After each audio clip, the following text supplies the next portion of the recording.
मोठे आहे. तुम्ही म्हणजे जवळपास तुम्ही उत्तरं दिली सर्वांची. म्हणजे जेवढे जेवढे लोकांचे प्रॉब्लेम आहेत, जेवढे फोन येत होते, जेवढ्यांना गरज होती ह्या उत्तराची, ते त्यांना उत्तरं भेटली. पण तरी पण त्यांना कुठं ना कुठं ना, मला माहिती आहे प्रत्येकाला आहे ना, काय ना काहीतरी आशा असणार, की ठीक आहे, हे सगळं आमचं कर्म आहे, पण आम्हाला ह्यातून बाहेर पडायचं आहे. पूर्ण बाहेर नाही, पण थोडंफार तरी एक रिलॅक्स भेटावा, थोडं शांत व्हावं. तर त्यासाठी आपण आपल्या केंद्रामध्ये संकल्प पण करतो. तर त्यांनी लोकांवर काय प्रभाव पडेल का? संकल्प वेगळं आहे, अच्छा. संकल्पशक्ती वेगळे आहे आणि लोकांना ह्याच्या प्रॉब्लेमपासून बाहेर यायचं ते सेवा वेगळे आहे. लोकांना प्रॉब्लेम ठीक आहे, जो काय आहे आपल्या जीवनामध्ये, आता माझ्या जीवनामध्ये पण भरपूर काय होतं. याचा अर्थ मी अशी नाही केली की आपलं बसले मी, असं नाही. तर मी पण काय ना काय खरं मला ध्यान करते, जप करते, काय ना काय करते. तसंच तुमच्या जीवनामध्ये जो काय असेल ना, अडीअडचणी असेल, आर्थिक प्रगतीमध्ये प्रॉब्लेम असेल, तर तुम्ही लक्ष्मीची जो करायचे ना, दुर्गा सप्तशती पाठ करा, ललित सहस्रनाम वाचा, लक्ष्मी विष्णू मंत्र आहे ना ते सुरुवात करा. एक माळा असला तर तिथं 10 माळा करा ना. तुमची आशा किती आहे? मला 10 रुपयाची पाहिजे, मला 100 रुपयाची पाहिजे असं नाही. कोणी बोलणारी काय म्हणणार, 1 माळा करा. केंद्रात पण आम्ही हेच म्हणते, 1 माळा करा. तर तुम्हाला माहिती आहे ना आर्थिक प्रगती किती प्रॉब्लेम आहे तुम्हाला. बरोबर. तर 1 माळाची जागा मला 11 माळा करायला सांगितले, तर मी तिथं 300 माळा करायला लागले. तेव्हा माझं सगळं भरलं गेले ना पटापटा. बरोबर है ना. तसंच आता आर्थिक प्रगतीमध्ये तुम्हाला प्रॉब्लेम आहे, तर तुम्ही 1 माळा कोणी करायला, लक्ष्मीचे मंत्र करायला दिलं, तर तुम्ही लक्ष्मीची मागे विष्णूला पण पकडा. पती पत्नीला म्हणलं की अजून चांगलं त्याचा रिझल्ट छान येते. बरोबर. तर माऊली पण म्हणतात लक्ष्मीपूजनच्या दिवशी विष्णू सहस्रनाम पण करा. विष्णू सहस्रनाम आपलं हे जन्माचे मध्ये जो आपण घडलेले ते पण संपते आणि आपलं भूतकाळामध्ये जो प्रॉब्लेम आहे ते पण संपते. विष्णू सहस्रनाम, ललित सहस्रनाममध्ये कुणाची कर्जबाजारी वगैरे असेल, कुणाला पोरं न होत असेल, मुलं ऐकत नसेल, कुणाला काय दुखत असेल, वास्तूची काय प्रॉब्लेम असेल, वास्तुशास्त्रामध्ये काय घरामध्ये वास्तूची प्रॉब्लेम असेल, हे सगळ्या गोष्टीमध्ये ललिता सहस्त्र काम येते. अच्छा. तर ललिता सहस्त्र नामावली आलं, तिथं पण जप आला. बरोबर. समजलं का. तर ग्रंथ ते नामावली नाही होते, ग्रंथनी ज्ञान वाढते. हो. पुराण वाढते, गुरु चरित्र असू दे, स्वामी चरित्र सारामृत असू दे, पण नवनाथांचे ग्रंथ असू दे, भगवत पारायण असू दे, हे मोठे मोठे ग्रंथ जो आहे ना, ह्याच्याने ज्ञान वाढते. बरोबर. आणि जो वर्तमानमध्ये जो प्रॉब्लेम आहे ना ते सॉल्व्ह होते. विष्णू सहस्त्र नामावली, त्याच्या मागे काय आलं, नामावली, नाम मंत्र आहे. अच्छा. बरोबर. जसं आपण जप करते ना, श्री स्वामी समर्थ श्री स्वामी, तसंच ते हजार नावाचे आम्ही नामस्मरण करतो. वेगवेगळे नावाचे नामस्मरण आहे. म्हणून जपमधून पुण्य भेटते ना, तसंच ते भूतकाळापर्यंत ते विष्णू सहस्त्र, ललित सहस्त्र नामाची ना माझ्याकडे एवढी मोठी किताब आहे. ललित सहस्त्रनाम एक वाचल्याने काय होते, काही नाही वाचलं ना तरी. ललित सहस्त्रनाम एवढी अवघड आहे, माझं तोंड पाठ आहे. माझ्याकडे ज्यावेळी प्रॉब्लेम व्हायचा ना पैसेसाठी, तर मी ललित सहस्त्रनाम वाचायची. मला म्हणजे माझ्या मिस्टरला चांगलं काम भेटू दे, त्यांना जीवनाला त्यावेळेला आम्हाला 700-900 रुपये पगार होता. नंतर 1000 रुपये झालं, 1200 रुपये पगार झाला. नंतर प्रॉब्लेममुळे मी स्वामींची सेवेमध्ये आली ना, तर मला चावी भेटलं स्वामींची, तर जप करायची मागे पडली. नंतर ललित सहस्त्र हातात भेटलं मला. तर ते वाचल्यानंतर मला असं वाटलं की ह्याच्यामध्ये तर सगळ्या गोष्टी उघडू शकते, तर आपण एकाची मागे का पडायचं. बरोबर. तर मी माळा पण करायची. माळा झालं की मी जो तिथं 300 माळा करायचे ना तिथं 200 माळा करायला लागले. 200 माळा करून परत माझं हे ललिता सहस्रनाम वाचायचे. तर एक दिवसात 3 टाइम वाचायचे. 1 टाइम बसले तर 3 टाइम वाचायला सुरुवात करायची. तर त्याच्याने माझं सगळं प्रश्न सुटलं ललिता सहस्राने. तर किती लोकांना अभ्यास होत नाही, तर मी त्यांना म्हणते कुणाला हार्टची प्रॉब्लेम आहे, कुणाला डोकं दुखत असते, कुणाला ब्रेन ट्यूमर आहे. तर हे लोकांना मी म्हणते तुम्ही डोक्यावर हात ठेवा. आणि किती लोकांना आमच्या केंद्रामध्ये रिझल्ट आलेले ह्याचा, ते हातावर ठेवून तुम्ही ललिता सहस्रनाम करा. तुमचं 100% ते ब्लॉकेज भरून येते. एक आमच्या केंद्रामध्ये सेवेकरी होती, ती प्रेग्नेंट होती. तर डॉक्टर सांगितलेलं होतं तुमच्या मुलगीची वॉल आहे ना त्याच्यामध्ये होल आहे, त्याचे हृदयामध्ये होल आहे. तर 7वा महिना चालू होता तिचे. ती माझ्याकडे आली, म्हणली मोठे असं असं झालेलं, आणि चांगले सेवेकरी होते. तर मी म्हणली आता मी काय करू शकते, आता जो मला आहे तुझा. ती म्हणली तुमच्यावर विश्वास आहे मला, तुम्ही जसं तुम्ही म्हणली ललिता सहस्त्र तुला वाचायला येते का. ती म्हणली मी कोशिश करणार. तर मी म्हणली कोशिश नाही, मला येते, शिकलेली आहे तुम्ही लोक, करा, मी अन्नाडी करू शकते तर तुम्ही काय नाही करणार. तर ती म्हणली ठीक आहे मी करते. तर 7वा महिना प्रेग्नेंट होती, तिला मी ललिता सहस्त्र पोटावर हात ठेवून इंटेन्शन दे की तिची हृदय बघ, बाळाची हृदय बघ, डोळे बंद करून, आणि ते हृदयामध्ये तू हात ठेवली, जो कुठं ब्लॉकेज म्हणजे होल सांगितलेले आहे ना त्याच्यावरती तू हात ठेवली, अशी इमेज कर आणि ललिता सहस्त्र वाचून घे, 3दा वाचून घे. मी म्हणले. तर म्हणले मोठे एवढी अवघड शब्द आहे, 3दा मी नाही वाचू शकते, तर मी एकदा वाचू का. तर मी म्हणले सुरुवात कर एकदा तरी, मी म्हणले. तर ती 3 महिना कंटिन्यू केली. 9व्या महिन्यामध्ये परत हे 9वा महिना चालू होता तिची, आणि ते सोनोग्राफी करायला गेली. परत 9व्या महिन्याची सोनोग्राफी करायला गेले ना, तर तिची जो होल होता ना ते भरलेलं होतं. तर डॉक्टर म्हणलं हिची बाळाला बाहेर आल्यानंतर बघा, आता तर दिसत नाही होल, आता व्यवस्थित आहे, डिलेवरी झाल्यानंतर बघू आपण काय होते. तर डिलेवरी झाल्यानंतर ते सुरूच होतं तिची, पूर्ण 9 महिना पूर्ण भरून घेतलं. डिलेवरी झालं नंतर ते पोरगीची डिलेवरी झाल्यानंतर ते सोनोग्राफी केले ना परत, ते होल गिल काही नव्हतं. तिथून मला एक परत अनुभव भेटला ना, अरे अरे हे तर मी अचानक दिली होती तिला. आणि तिथून मला एक विश्वास वाटला, आता मला कुणाची हार्टची प्रॉब्लेम, मला असे हार्टचे प्रॉब्लेम सुद्धा सॉर्ट झाले ह्याच्यातून.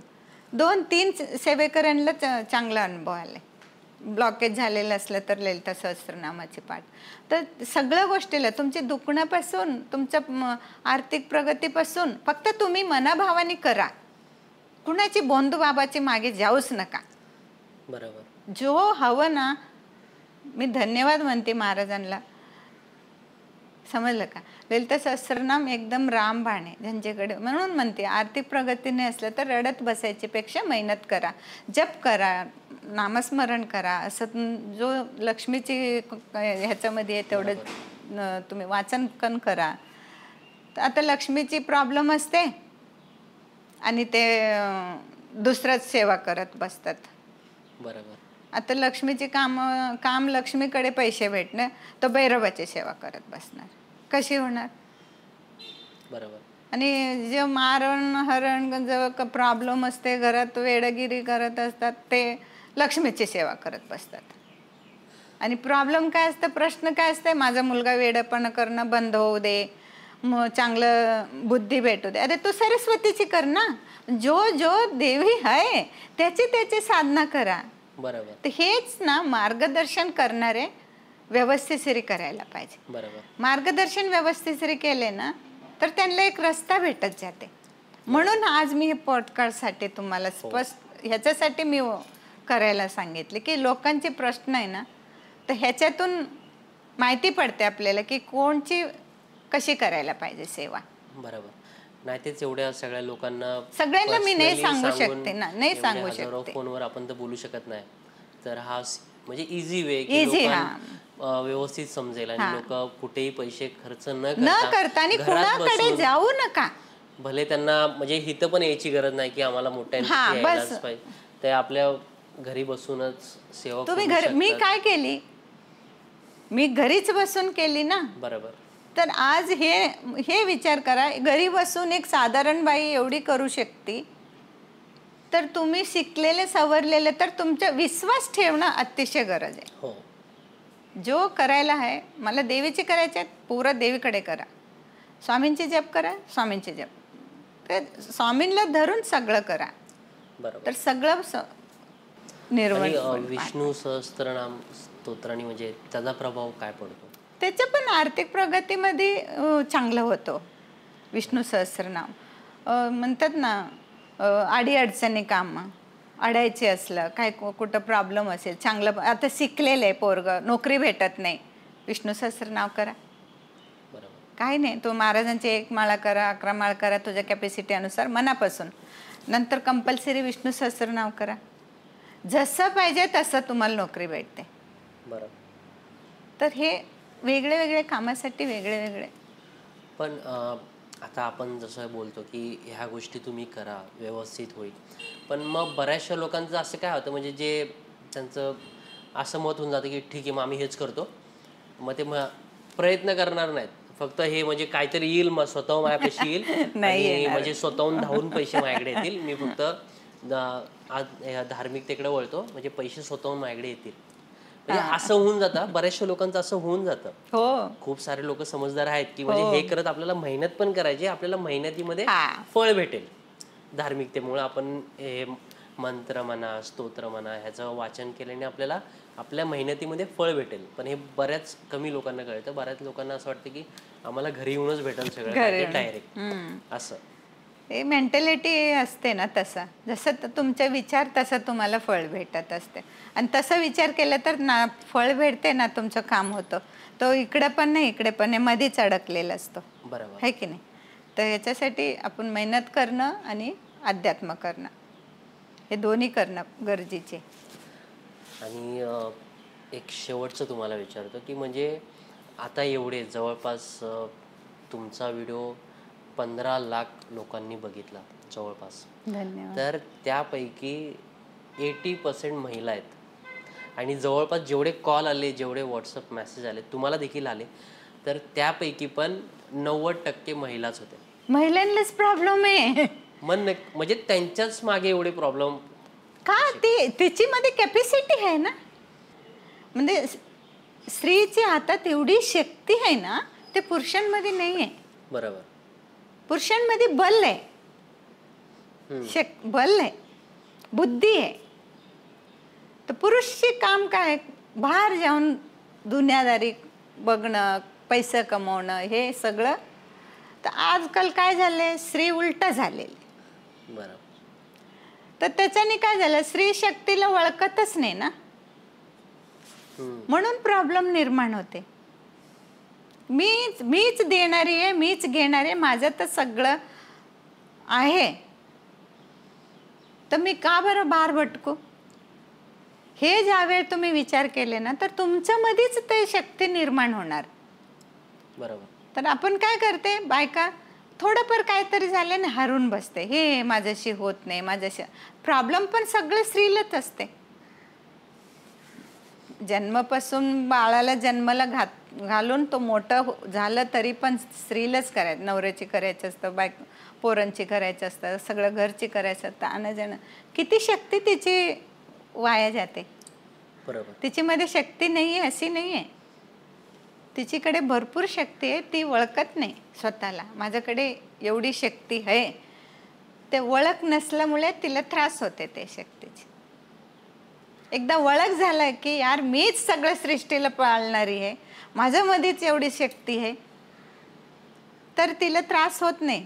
आता मीच समजा पहिले मी किती एकदम हरलेली होते. बरोबर.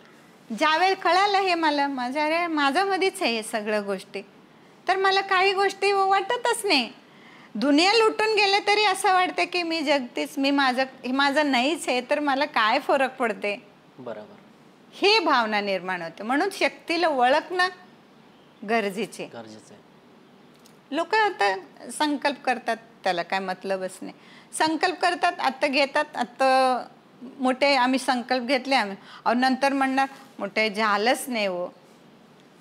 म्हणजे तुम्ही अडून राहतच नाही ना. बरोबर. नाही झालं, काहीतरी अडचण आला, अरे हे नाही विचार करतात मी संकल्प घेतलेली म्हणजे मी कशी काय हे सोडू. नाही सोडायला पाहिजे. ज्या दिवशी तुम्ही सोडणार तुमचा जो पहिले जमा केलेलं पुंजी पण संपणार. संकल्प घेतल्यानंतर जो जमा करते तुम्ही जप वगैरे साधना करून, आणि ज्यावेळेस सोडतात ना ते संपून जाते. संकल्पला कसं बांधलेल्यासारखं असतं. अच्छा. तर छोटीशी गोष्ट सांगते मी. संकल्प आम्ही ना गिरनारला गेले होते पहिल्यांदा. गिरनारला गेले, खाली त्यावेळ संकल्प घेतले. पहिल्यांदाच गेले होते गिरनार. माझं लय असं होतं दत्तधामचे दर्शन करायचे. तर गिरनारला गेल्यानंतर तो आम्हाला नेले होते ना, तो खाली थोडा लेक्चर दिला आणि जेवण वगैरे झालं. 11 वाजलं होतं आणि खाली सगळ्यांना संकल्प घ्यायला खाली बोलवला. खाली या आणि संकल्प घ्यायचे. आणि 10,000 सीडी आहे डोंगर चढायचे गिरनारला. तर ते म्हणले कमस कम अशी संकल्प करा की 5,000 सीडीपर्यंत रे मी बसणार नाही. तर तुम्ही बसत बसत गेले तर दमते माणूस, तर बसू नका. म्हणजे 5,000 सीडी पार केल्यानंतर थोडा वेळ बसा, असा तुम्ही मनात संकल्प धरा आणि आपण चढायला सुरुवात करू, असं त्याचा तो लेक्चर देत होता. तर सगळ्यांना संकल्प हातात धरला. तर आम्ही पण संकल्पमध्ये घेतले. तर मी पण म्हणली की 5,000 सीडी पर्यंत मी जाणार, असं संकल्पमध्ये होताना तो बोलला पहिलं ना 10,000 सीडी आहे. तर माझ्या तोंडातून आला मी 10,000 सीडीपर्यंत जाणार, मी बसणारच नाही. अच्छा. असं माझ्या तोंडातून निघाला. ज्यावेळी मी संकल्प सोडताना, तो संकल्प घेत होता आणि आम्ही सोडत होते, तर माझ्या तोंडातून 10 निघून गेलं. मी तर 10,000 सीडीपर्यंत स्वामी बसणारच नाही, मी येणार असं मी म्हणली आणि संकल्प सोडली. आणि तो म्हणलं 5,000 पर्यंत, तरी अंदाज 5 पर्यंत तरी बसू नका, थकान होते, चालायचे ना. तर मी म्हणलं ठीक आहे, जो होईल होईल बघू आपण. तर आम्ही आणि माझा मिस्टर सांगत होते, आम्ही चढायला सुरुवात केली. 11:30 वाजलेलं होतं रात्रीचे. जेवण वगैरे झाल्यानंतर 3:30ला आम्ही पोचले वरती. 10,000 सीडीपर्यंत मी 1 सेकंडला सुद्धा बसली नाही. माझा मिस्टर म्हणायची बस बस इथं थोडं बस. मी म्हणायची नाही, 1 सेकंड मी थांबते, उभं राहते, बसणार नाही. मी म्हणली ती शिखरवरती जाऊनच बसणार. म्हणली माझा संकल्प तोडणार. हे माझं एक सवय. संकल्प घेतले ना त्याला पूर्ण करा. ते तर तिथं मी चुकव. मला 5,000 सीडीपर्यंत मला अतिशय त्रास झाला, अतिशय म्हणजे अतिशय त्रास झाला 5,000 सीडीपर्यंत. नंतर 5,000 सीडी तुम्ही आरामात चढू शकते थोडाफार. असं बाकीची 5,000 सीडी आहे ना, अतिशय डेंजर सीडी आहे लास्ट टप्प्याची. उंच उंच उंच उंच पायऱ्या. तर तिथं असं मला वाटलं की यार मग बसू का. मी म्हणायची नाही, गेलं एक तर मरणार, एक तर जिवंत राहणार. बरोबर. 2च शब्द टाकले मी तिकडे. बरोबर. एक तर मरणार इथं मी, एक तर जिवंत राहणार. तर मी तिकडे जाऊन बसणार. एवढं केली. 5,000 पर्यंत मला त्रास झाला. 5,000ची नंतर मला बिलकुल त्रास झाला नाही. उलट 5,000ची नंतर जास्त त्रास व्हायला पाहिजे. बरोबर. तिकडे बिलकुल. आणि 3:30 वाजता आम्ही जाऊन पोचले आणि बसल्यानंतर ते लोक दरवाजा उघडले. 4:30चे 4 वाजता आमचं दर्शन झाले तिकडे आतमध्ये. तिथं बसून 1 माळा केली. बसायला देत नाही तरी पण रिक्वेस्ट करून 1च माळा केली तिकडे बसून आणि खाली उतरले. उतरल्यानंतर मी परत म्हणले गिरनार कधी चढणार नाही, मी येणार नाही. त्या दिवशी मी महाराजांना अशी बोलली मी. आणि महाराजांना अशीच सेडी टाकलं माझं कोमलची डेल्यावर. कोमल माझं एकदम मुलगीसारखं मी मानते. कोमलची बाळ आहे ना, खूप खूप प्रॉब्लेममध्ये झालं त्याचं. हो. तर मला ती काही झालं तर मला सांगते, मोठे काय करायचं. तर मी महाराजांना हात जोड, मी जस्ट माळाच करायला बसली होती. हां. माझं अटून राहिलं होतं की मी परत कधी गिरनार चढणार नाही. का मला त्रास एवढी चढून गेले ना, 10,000 सीडी चढून परत खाली उतरले ना, आपलं एकदम हैराण झाली होती. म्हणली परत मी आता येणार नाही. महाराज माझं एकदा दर्शन केले त्याच्याबद्दल धन्यवाद, असं म्हणून मी बाहेर आले होते. महाराजांची इच्छा होतं परत बोलवायला पाहिजे. ज्यावेळी मला ती फोन केली, मोठे असं असे दवाखान्यात, खूप म्हणजे एवढीशी पिल्लू होता तो. हो. 6.5 महिन्याची काहीतरी होतं. तर खूप त्रासमध्ये त्याचे झालं. तर मी महाराजांना प्रार्थना करायला मी हात जोडले. मी म्हणले महाराज त्याची, आणि ते खूप छान सेवेकरी, कोमलने अतिशय सुंदर सेवा केली. कोमल, तुषार माझ्या जीवनात म्हणले नाही, एक हात कोमल आहे, एक हात तुषार आहे. त्याच्यामुळे हे दोघांमुळे आपलं केंद्र आज उभं राहिलेले. तर मी महाराजांना म्हणले की एवढी चांगलं सेवेकरी तिच्या जीवनामध्ये, तो आलेला बाळाला कर्म केलं ठीक आहे, त्याचं भोगतो तो, म्हणजे हे पार पडा. माझं एवढंच म्हणून मी हात जोडली, गिरनारला ये. मला म्हणतात गिरनारला ये. मी म्हणलं ठीक आहे, मी येणार म्हणले. गिरनार म्हणलं तर माझ्या पायातलं, मी म्हणते नाही नाही महाराज गिरनार नाही, परत गिरनार उभं ठेवतो माझं डोळ्यासमोर येतो. तर मी म्हणले ठीक आहे. पहिल्यांदा म्हणली मी नाही, परत ते गिरनार उभं राहिलं ना, गिरनारलाच ये. तर मी म्हणलं ठीक आहे, मी येते गिरनारला. तिची बाळाला काही व्हायला नको, तिची गोदीमध्ये तिची बाळ यायला पाहिजे. नंतर घोरकष्ट उद्धारण स्तोत्र. तर आम्ही सगळं डेलीची हजार वेळ व्हायचे. अच्छा. एक दिवसात 1000 वेळ व्हायचे. आणि कोमलच 108 वेळ वाचायची एक दिवसात. ती 7व्या महिन्यात डिलेवरी झालेली बाई, हॉस्पिटलमध्ये पडलेली, तरी पण तिला मी सांगितलेली होती तू डेली 108 वेळ वाचव, आणि मी सेवेकरकडून मी डेली 1000 वेळ करून घेणार. आणि सगळं सेवेकरी ना, न विचारता सगळ्यांनी, कोणी 11 वेळ, कोणी 10 वेळ, कोणी 50 वेळ, कोणी 20 वेळ, कोणी 100 वेळ, असं घोरकष्ट उद्धारण पाठवायचं मला सगळे लोक. असं करून आम्ही डेलीची 21 दिवसाची सेवा घेतले. पूर्ण झालं. नंतर बाळ, जसं जसं सेवा वाढायला लागले, बाळाचे वजन वाढायला लागले तिथून. अच्छा. आणि त्याचा मुलगा आला पण, आणि सगळ्यांना सेवेलाच लावला तो.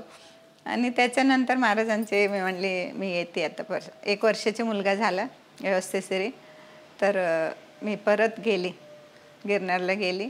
जो माझा संकल्प होतं ते सोडली. आणि हे वेळ काय केली, अर्धा गेली ह्याच्यामध्ये, काय म्हणतात ते, 5000 पायऱ्या. हां नाही, 5000 पायऱ्या आता हे झाले, रोपे झाले. अच्छा. हां, आता 5000 पायरे रोपेने गेली. पुढचा जो आहे ना ते चालत जाय. अच्छा. हां, पुढे रोपे नाही आहे. 5000 पर्यंत रोपे आहे. आता अर्धा रोपेमध्ये गेले, अर्धा चालत जाऊन त्याचं जो म्हणत होतं ते पूर्ण केले. आज एवढी सुंदर बाळ त्याच्या मांडीत खेळतो, आणि आलं ना मला आजी म्हणून बोलतो. छान वाटतं. तिची पण खूप सुंदर अनुभव आहे कोमलची. आणि मला अजून एक प्रश्न पडलाय की आपण जे गुरुपद घेतो, हां, म्हणजे नेमकं कशासाठी आणि का? गुरु आपल्या जीवनाला मार्ग दाखवणारे. आता कोण, आता शाळेत जाते आपण, बरोबर, सर आहे म्हणूनच आपण शिकते ना. हो. तसंच आपल्याला एक रोशनी भेटते. हो. तो शाळेत गेला पहिल्या वर्गापासून ग्रॅज्युएशन होतपर्यंत कोणतरी आपल्याला शिकवत येतात, तर ते गुरुच होतात आपल्या जीवनामध्ये. तर गुरुपौर्णिमा आला की आपल्याला काय वाटतं, शाळेची मास्टर आठवण येते है ना. तसंच आपलं हे वैयक्तिक जीवनामध्ये पण एक गुरु अतिशय गरज आहे. तर त्याच्यासाठी गुरुपद म्हणून स्वामींचे कोणी त्या दिवशी मनाने संकल्प करतात की मी आजपासून तुमची सेवेकरी होते. तर त्याचा गुरु म्हणजे तुम्हाला अंधारातून उजडमध्ये रोशनी दाखवणारी गुरु. तर ते गुरु बिना ज्ञान म्हणजे ज्ञानच नसतं. तर असं एक छोटंसे ना, गुरुबिन ज्ञान न उपजे, गुरुबिन मिटे न भेद, गुरुबिन संशय का मिटे, जय जय जय गुरुदेव. म्हणजे गुरुबिन ज्ञानच भेटत नाही आपल्याला. बरोबर. आणि ते ज्ञान भेटलं तर त्याला मिटवणारी पण कोणतरी पाहिजे. काय प्रश्न आहे त्याला कोण विचारणार आहे, कोण आपल्याला सोडणार आहे. तर ते गुरुचीच मार्गाने आपल्याला ज्ञान निर्माण होतं आणि आपला प्रश्न सुटत जाते. आणि एक वर्षभर आपल्याला एक माझं मागे महाराज आहे, माझं कोण आहे कोण नाही, आता माझं मागे गुरु आहे. बरोबर. तर ते तुम्ही महाराज पण म्हणू शकते, गुरु पण म्हणू शकते. तर कलियुगमध्ये तर ते गुरुच होऊन आलेले. दत्त संप्रदायाचे जो कोणी आहे तर ते सगळं गुरुचीच भावनाच असतं. बरोबर. तर म्हणून गुरु एक तुला गुरुपदची सांगते. गुरुपद घेतले आणि मला अतिशय आवड लागलेलं होतं की मला गुरुपौर्णिमेला दर्शनला जायचे त्र्यंबकेश्वरला. तर मला माझ्या मुलगीची 12वी चालू होता आणि मला जायलाच नाही भेटलं. आणि मला म्हणजे जो केंद्रातले आजूबाजू लोक होते ते लोक गेले, गुरुपौर्णिमाचं माऊलींचे दर्शन घेते असं म्हणून गेले. मी पण त्यावेळी नवीन होते. तर मी असे बिना माऊलींना न बघता 12 वर्ष काढलेले होते. मी माऊलींना बघितली नव्हती.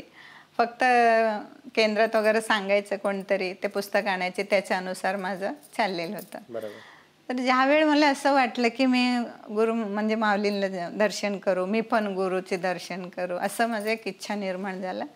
आणि मी घरात अशी प्रॉब्लेम आला की ती 12वीला होती, पेपर चालू होता, तर मला जायला भेटलं नाही. ते लोकांना म्हणले मी नाही येऊ शकते. बरोबर. तर इथंच बसली मी म्हणले आज जाऊ दे, मी ना 200 माळा करून टाकते.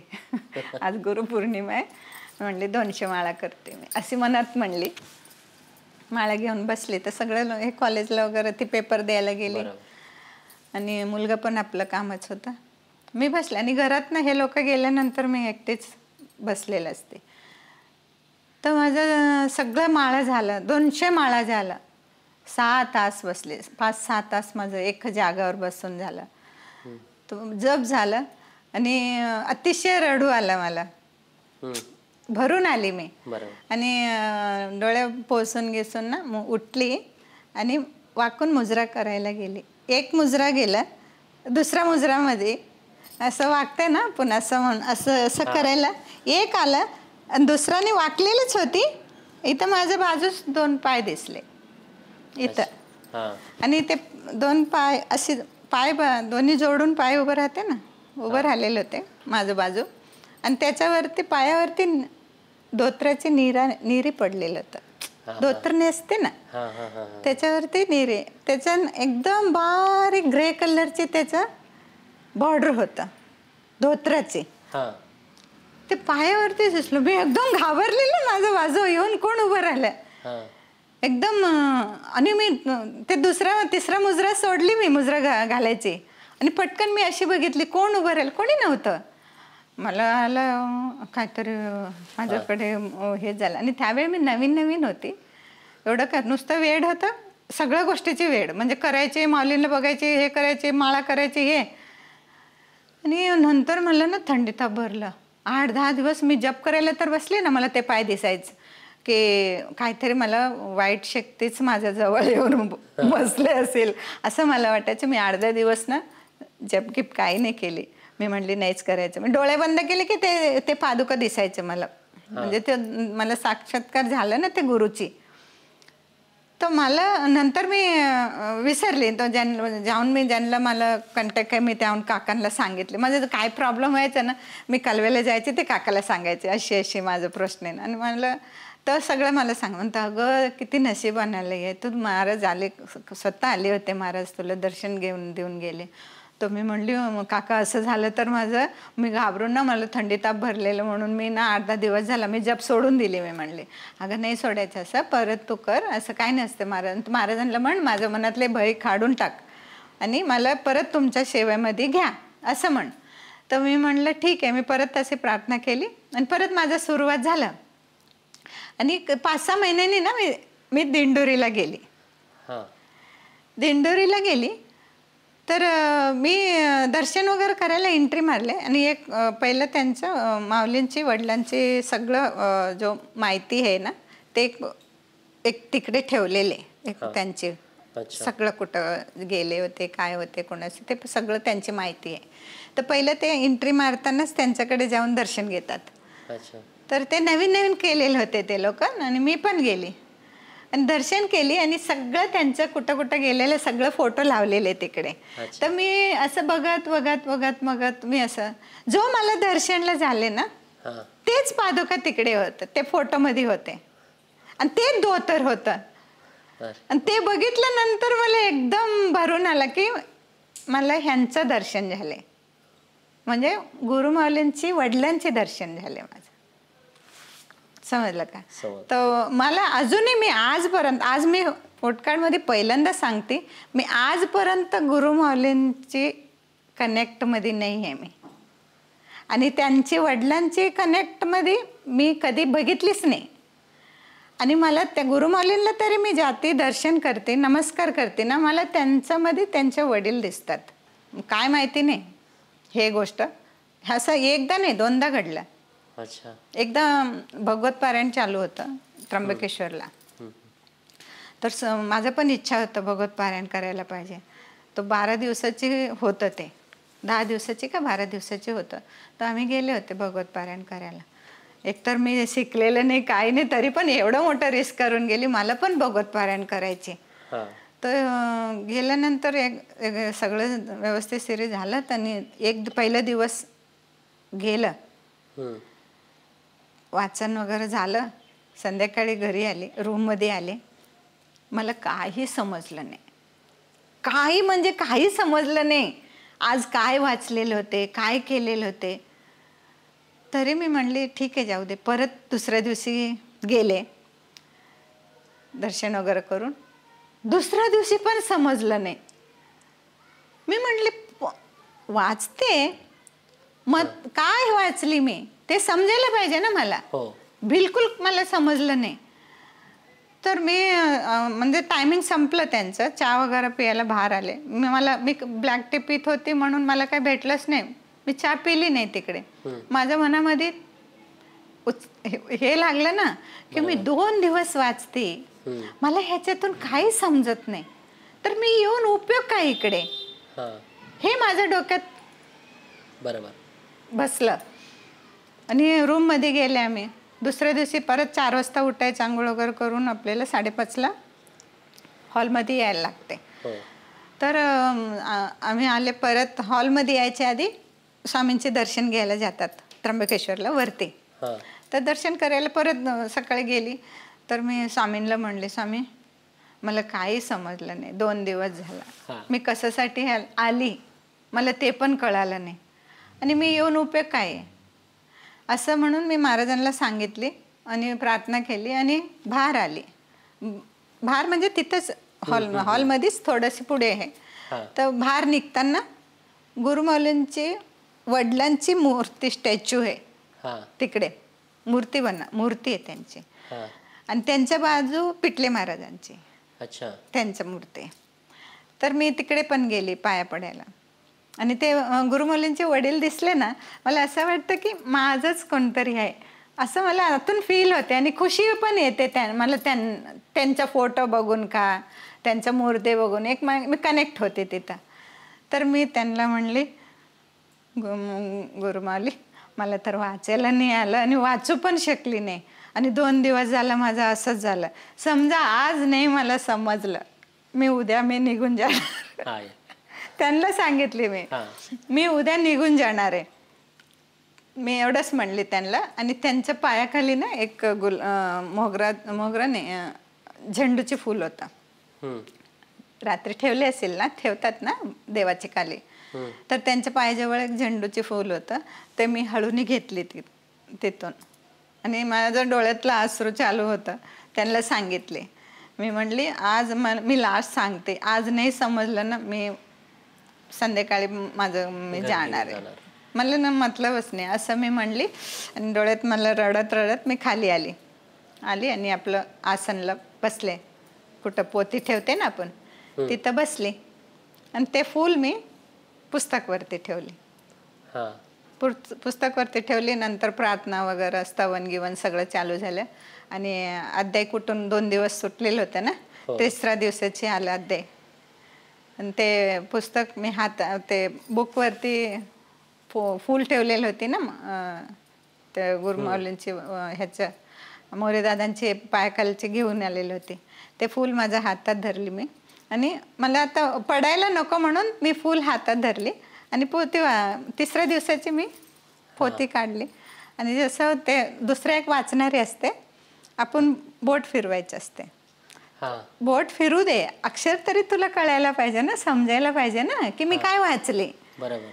तेच समजत नव्हतं मला. आणि तो वाचतात परंतु मी खालीच लाईन ठेवली, तो खाली येऊन, मी वरती लाईन ठेवली, तो खाली पोचून जायचं. असं व्हायचं. म्हणजे तो एवढी फास्ट मध्ये वाचायचं आणि मला अक्षर समजायचं नाही. तर मी ते फूल हातात घेऊन आली आणि नंतर मी अशी हातात धरली आणि पलटी केली आणि नंतर वाचायला लागली ना. बाकीचे 5 दिवस पूर्ण कथा मला, जो भगवद्गीता पारायणमध्ये आहे सगळं मला पूर्ण क्लिअर माहिती पडलं. इतके सुंदर अनुभव भेटले तिथून भगवत पारायण करताना. नंतर ते फूल मी 7 दिवस घेऊन जायचे संगत आणि डेली म्हणायचे मी त्यांना जाऊन की आजची एकदम सुंदर समजलं मला, तर म्हणजे तुमचं हाय वाटतं इकडे. तर त्यांना धन्यवाद म्हणायचे. तिथून माझं चांगलं कनेक्ट झाले. आणि त्यावेळी गुरुपौर्णिमाची ज्यावेळी मी, तेव्हा मला लक्षात आलं गुरुपौर्णिमाच्या निमित्ताने मी तळमळून जो जप करत होते ना, त्यांची दृष्टांत झाले होते मला. हां. तर त्यांना मी पाहिली नाही कधी. मला अजूनही त्यांचे चेहरा पाहिली ना त्या पुस्तकमध्ये आणि जय जयकार तरी मी घ्यायला लागली ना केंद्रामध्ये, मला गुरुमाऊली नाही दिसतात, त्यांचे वडील दिसतात डोळ्यासमोर. मी त्यांना मुजरा घालते, अशी होते. काहीतरी मागच्या जन्माचे असेल नक्कीच असेल. आणि जसं तुम्ही बोलला मुजरा करता, म्हणजे बऱ्याच लोकांना, म्हणजे आता सगळे देवाच्या पाया पडतात, नमस्कार करतात. मग त्यांना, म्हणजे बरेच लोक ह्यापासून वंचित आहेत की म्हणजे मुजरा कशासाठी, म्हणजे मुजरा का करायचा, पाया पडलं तर. हे मुजरा, हे महाराजांचे जेव्हा महाराज होते ना तेव्हापासून मुजरा घालायची पद्धत निघाली. जेव्हा महाराजांना, राजाला तर पण मुजरा घालतात, असं असं करून मुजरा घालतात. आता स्वामींना राजाधिराज योगीराज म्हणून असं अख्खा ब्रह्मांडाची मालिक आहे म्हणून त्यांना पण डबल मुजरा. तर महाराज हे राजाधिराज आहे म्हणून ह्यांना मुजरा घाल. त्याचा अर्थ असा आहे, हे ज्यावेळी आपण अशी हे 3 बोट एकत्र करते आणि ह्याला शून्य ध्यान मुद्रामध्ये आणते. ज्यावेळी आपण मागे हात घेऊन कंबरेला मागे हात घ्यायला लागते, हे हात असं आणि वाकून असं ज्यावेळी आपण 3 मुजरा घालते ना, त्याचा अर्थ असे की रजगुण तमगुण सतगुण हे 3 गुणाला मी त्याग करून पूर्ण शून्य होऊन मी तुमच्या चरणी येते. अच्छा. ह्याचा अर्थ मुजरा आहे. ह्याचा अर्थ असा आहे, अशी मुजरा घालायचं, अशी मुजरा. अर्थ समजून घेऊन मुजरा घातला ना तुम्हाला त्याचं कळणार. बरोबर. तर तुम्ही मुजरा म्हणलं की असं वाटतं की कोणतरी राजाच्या समोर मुजरा घालतात अशी एक हे झालेले. तसं नाही. मुजराचे अर्थ असे, आपलं सगळं 3 गुणाला मी त्याग करून तुम्हाला शून्यमध्ये निर्माण होऊन तुम्हाला मी शरण येते. बरोबर. तर नंतर मस्तक लावतात, दोन्ही गुडघा टेकून मस्तक खाली ठेवतात, नाकाला असं असं करतात. नाकाची सेंडी आहे ना, त्याला असं असं करतात. म्हणजे मी नाक रगडून तुमच्या चरणी येते. म्हणजे अहम भाव पूर्ण निघून जाते. ज्यावेळी नाक रगडून कुणाची जवळ गेले ना, काय म्हणते आपण, नाक रगडून आलं बघ माझ्याकडे. बरोबर. म्हणजे तो पूर्ण त्याग झालेला असतो. तर तसं मी नाकाने ह्याचा अर्थ ते अर्थ असं आहे. तर श्री स्वामी समर्थ आज म्हणतात, श्री स्वामी समर्थ. मी साधारण जप तरी करायला बसली ना, मी पहिलं माझं असं असतं, हे महाराज शिव आणि शक्तीची रूपात तूच आहे. आज आपण काय म्हणतो, ओम श्री स्वामी समर्थ, तिथं काय आलं, ओम शिवाची रूपात आला, शक्ती देवीची रूपात आला. तर महाराजाची एक अशी आहे अख्खा जगमध्ये, एक शंकर आहे अर्धनारेश्वरमध्ये, एक स्वामी समर्थ आहे, स्त्री होतात, हम्म. साडी नेसवतात महाराजांना, माहिती का? अच्छा. हा, कधी कधी असे असलं ना महाराजांना साडी घालतात. स्त्री पण आहे, पुरुष पण आहे. एक शंकरच आहे की महाराज आहे ना शंकराची अवतार आहे. अच्छा.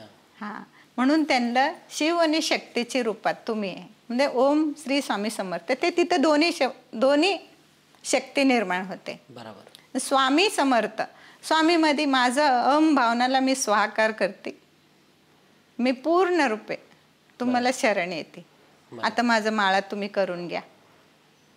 बरोबर. हे ज्या वेळ आपण बोलून तुम्ही मुद्रा घातले ना, तुम्हाला मुद्राची अर्थ माहिती पडते. पूर्णपणे मी शून्य होऊनच येते ना तुमच्याकडे. बरोबर. तर देव पण संगत असतो. आपण आता गेले भाडाभाडा मुर्जरा घातले, आपलं अर्थ समजणार नाही. तुम्ही स्वामी समर्थांचे अर्थ समजून जप करायला बसले ना, तर तुम्हाला कळते मी आता कुणाचे नामस्मरण करायला बसले. बरोबर. हे की नाही? तर अर्थ समजून घेणं पण अतिशय गरज आहे. तर लोकांना अर्थ समजत नाही, अशी असतं.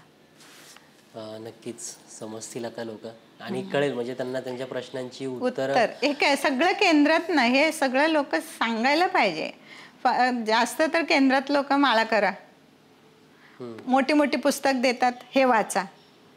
अरे त्यांची कॅपॅसिटी बघा. पहिलं माऊली अशी म्हणायचं की पहिलं वाचायला येते का नाही येते, पहिलं माळामध्ये त्यांचे लक्ष घालू दे. माळ करायला बसलं तर तो वाचू शकतो हळूहळू. बरोबर. आता तुम्ही काहीतरी केंद्र जेवण सांगा, एवढं लांब लचक लिहून देणार, हे पोती वाचा, हे पोती वाचा, हे पोती वाचा, ते माळाकडे लक्षच नसतं. ते म्हणून सगळ्यांची एकच रामबाण, नामस्मरण. नामस्मरण एक सुरुवात केले ना, भूतकाळ, भविष्य आणि वर्तमान. वर्तमानमध्ये तुम्ही नामस्मरण सुरू करते ना, भूतकाळातील जड पाणी पोचलं जाते. भूतकाळातलं बी भविष्यकाळामध्ये मोड येतो, वर्तमानमध्ये पेड होतो. हो. हां, हे जेव्हा हे आपण शरीर पेड झालं, तर हिथं आपण पाणी टाकले ना नामस्मरणाची, ते आपल्याला जडापासून भूतकाळात मध्ये जाऊन ते संपवतो. भूतकाळातले बीला पोचलं जाते. बरोबर. तर मंत्राची एवढी महत्त्व आहे. कुठं का असू दे, जो चांगलं मंत्र जप करणारी आहे ना, मी भरपूर वेळ बोलते, जो कोणी वाचणारे असलं, स्वामी समर्थांचे नित्य स्वामी दर्शन म्हणून एक पुस्तक आहे.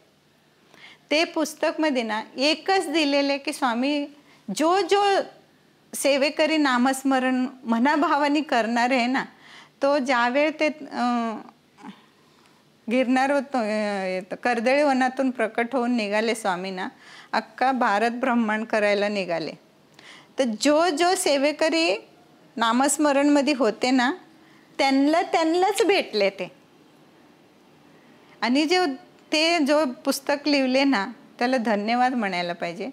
ते सगळ्यांची नामं संगत त्या पुस्तकमध्ये नोंदणी केली. अच्छा. सगळ्यांना भेटून त्यांच्या बद्दल सांगून हळूहळू ते अक्कलकोटला पोहोचले गेले. म्हणजे 1 वर्षाची आहे त्याच्यात. आजच वाचायचं, उद्याची तारीख उद्या वाचायचं. अच्छा. उद्याची आज नाही वाचू शकते. ह्याला नित्य स्वामी दर्शन म्हणून पुस्तक आहे. आणि वाचताना मी म्हणते, महाराज आज काय शिकवणार आहे तुम्ही, मी अशी बोलते त्यांच्याशी.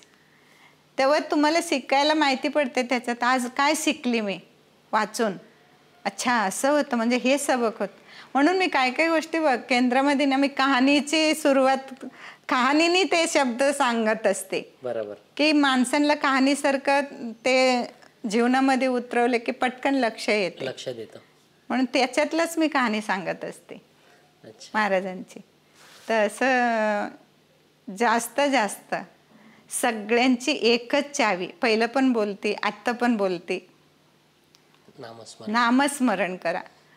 आणि जो काय असेल, मला तुम्ही 100 माळा नाही करत असलं तरी वाचन कमी करा, माळ जास्त करा, तर आपला आपोआप प्रश्न. हां, त्याच्या मागे नामस्मरण करत असलं ते ललिता सहस्रनाम, विष्णू सहस्रनाम कंपल्सरी करा. आमच्या केंद्रात आता डेली विष्णू सहस्त्र, ललिता सहस्त्र आमचं ग्रुपमध्ये डेली असते.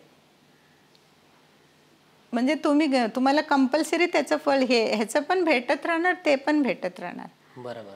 तर माळाची असं नाही की माळाचं झाल्यानंतर आपल्याला वाचायला, तुम्हाला जो फायदा आहे ना, आपल्याला हे जीवनामध्ये जो फायदा आहे ना, त्याच्याच मागे पळा.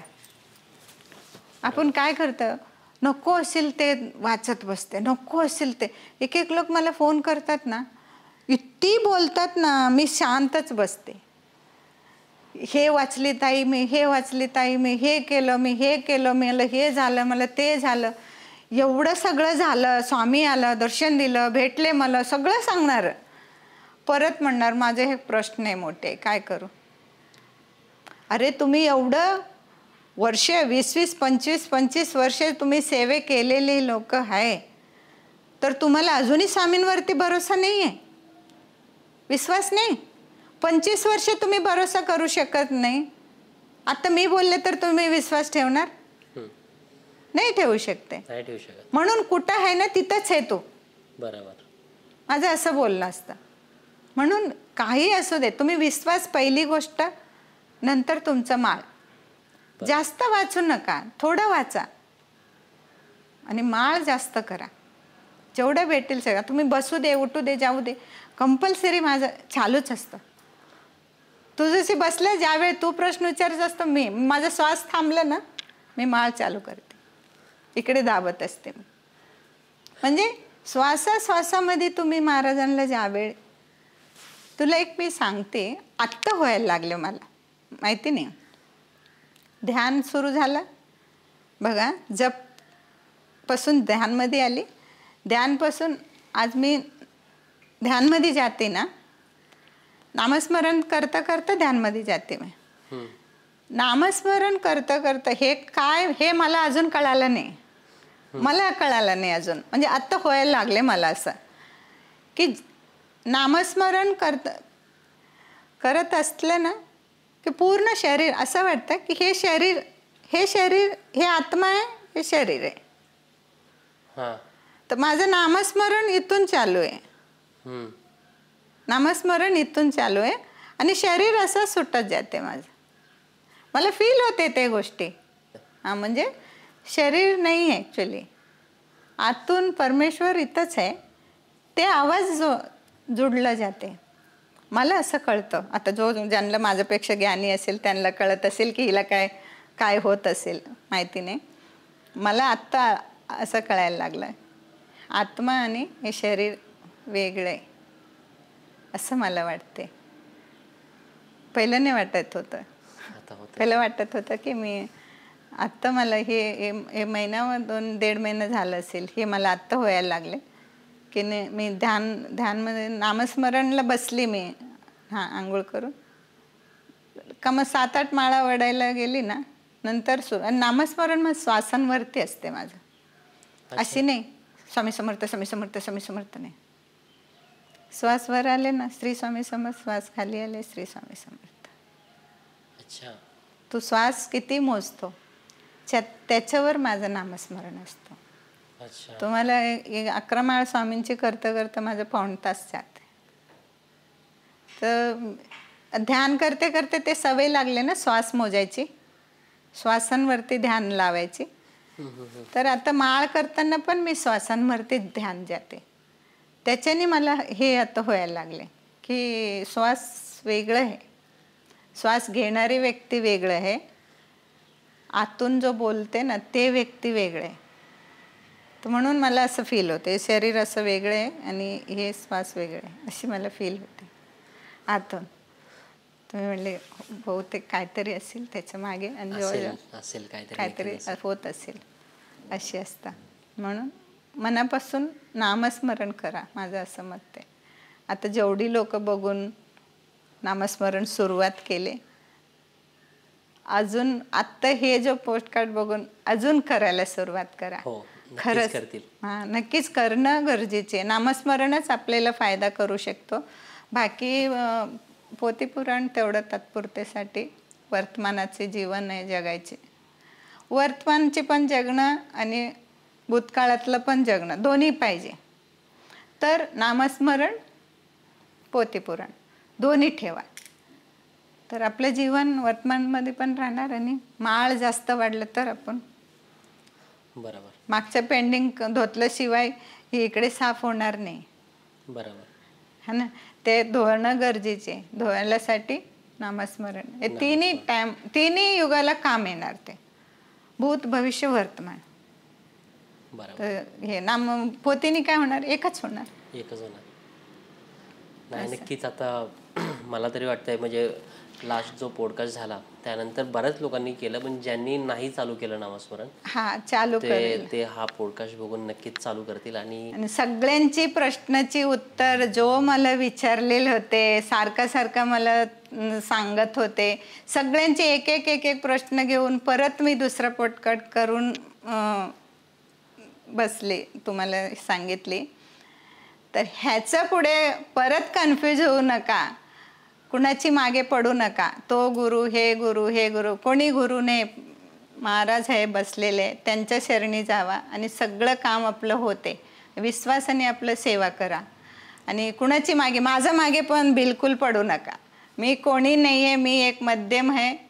ते सांगितले तेवढं मी आज काम केली आणि हे काम करायचे मागे माझं एकच होतं की महाराजांची सगळ्यांपर्यंत पोचू दे, ह्याच्यासाठीच मी केले. आणि खरंच तुझं पण धन्यवाद आहे. तुझं निमित्ताने एवढी आज तू म्हणतो ना 12 लाख लोक 13 लाख लोक तुम्हाला बघितलेले, एवढ्या लोकांची काहीतरी ऋण होतं माझ्याजवळ.